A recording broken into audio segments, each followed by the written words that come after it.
Private equity versus VC. Which one is better for you? Hi, if we haven't met, my name is Peter Su, and I'm a former Goldman Sachs TMT investment banker and venture capitalist here in San Francisco. Private equity and venture capital are arguably the best, highest paying, most fun and interesting jobs that you can get in finance. I'm going to share my personal experience recruiting for PE and getting a mega fund PE offer from Carlyle, and recruiting for venture capital and getting multiple venture capital offers, and eventually joining a multi-billion-dollar venture capital fund as an associate. I'm going to do this head-to-head grudge match comparing the two fields on 5 levels. 1, their return drivers. 2, investment stage. 3, time mix as an associate. 4, your exit opportunities. And 5, your compensation. So let's go.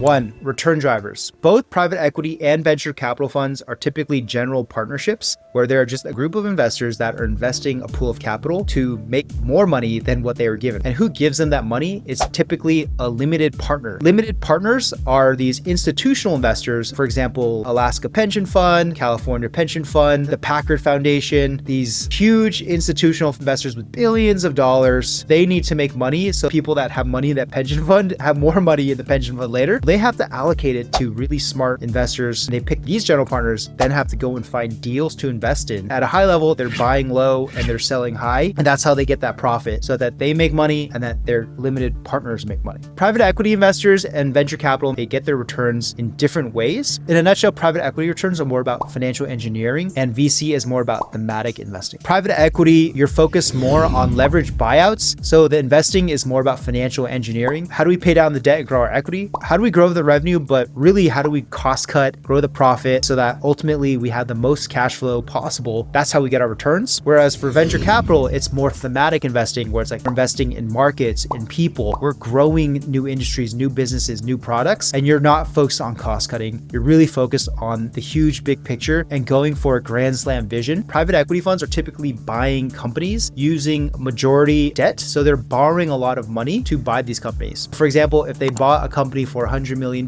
they might only put in 30 million of their own cash. They're only risking 30 million. That $70 million that they still have to pay to buy the company, they're going to borrow that $70 million.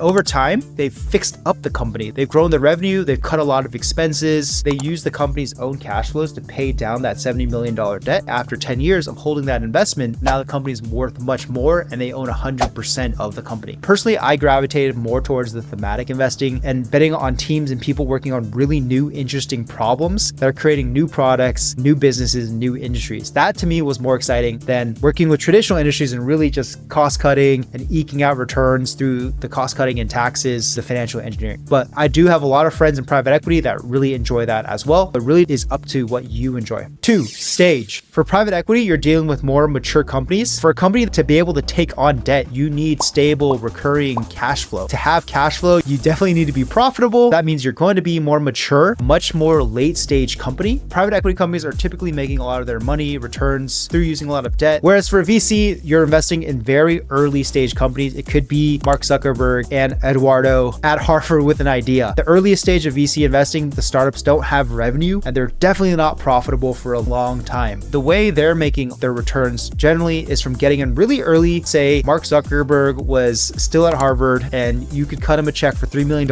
I'm just making up numbers as an example, but if you own 10% and you paid $3 million at that point, when it became worth $3 billion and you still own percent of the company, maybe it's been diluted. Maybe you only own, say, 5% of $3 billion in this hypothetical example would be worth $150 million versus $3 million you put in. So you 50x your investment. That's a huge return. For me personally, I enjoy looking at completely new industries and new problems that we're developing at the frontier of things.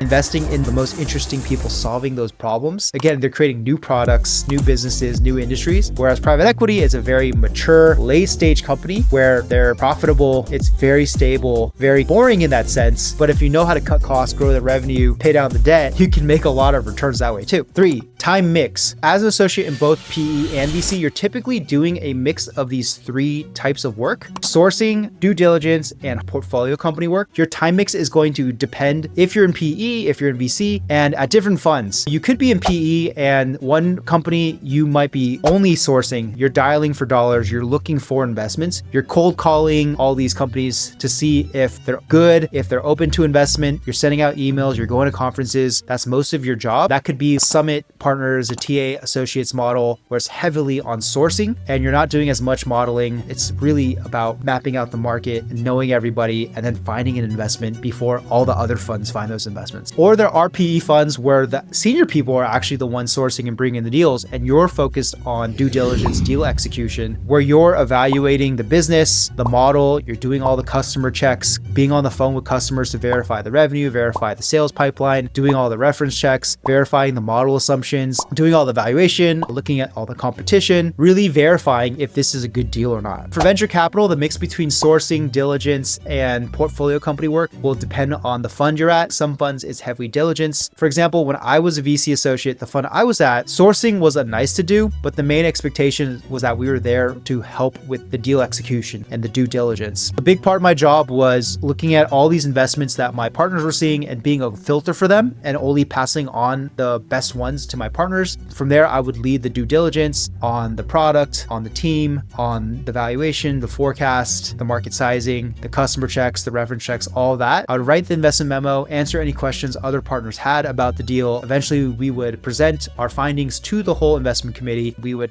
either not pass or we would pass. If we passed, then you enter into helping the company for exit opportunities. PE is more finance oriented, whereas VC is a little more startup oriented. For private equity, it typically would lead to going to business school or going back to private equity as a partner track role. For example, my friends that went to private equity after banking, some of them went to like HBS, GSB, then they went back into private equity at different private equity fund. Now they're a senior associate or a vice president or a principal. Some have made it to partner or general partner at these really large private equity funds, but it is really hard because it thins out at the top. These GPs, they really don't leave. They either retire, it takes them a long time, or they pass away. There's very few spots at the top. For venture capital as an associate, typically a lot of the exit opportunities are going to top business schools or going into startups or starting your own company. For example, a lot of associates at my fund, afterwards they went to GSB, HBS. Some people started their own startups. Some people had exits where they sold their company for $100 million.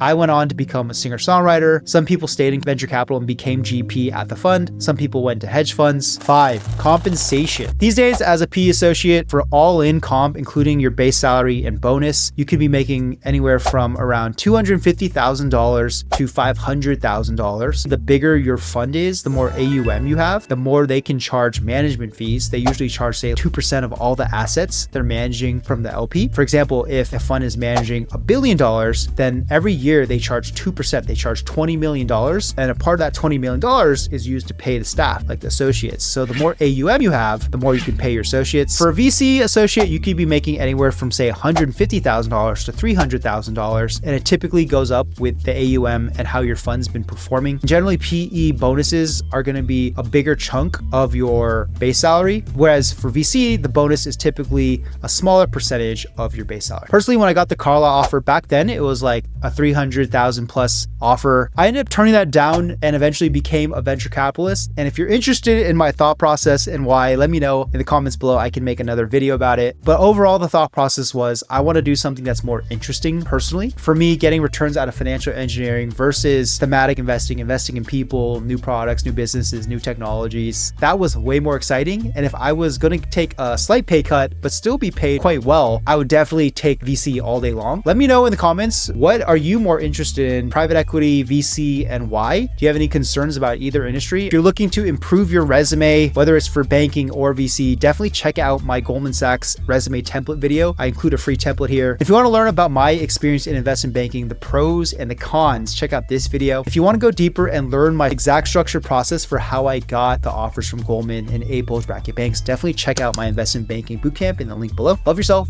love others. Have an awesome day.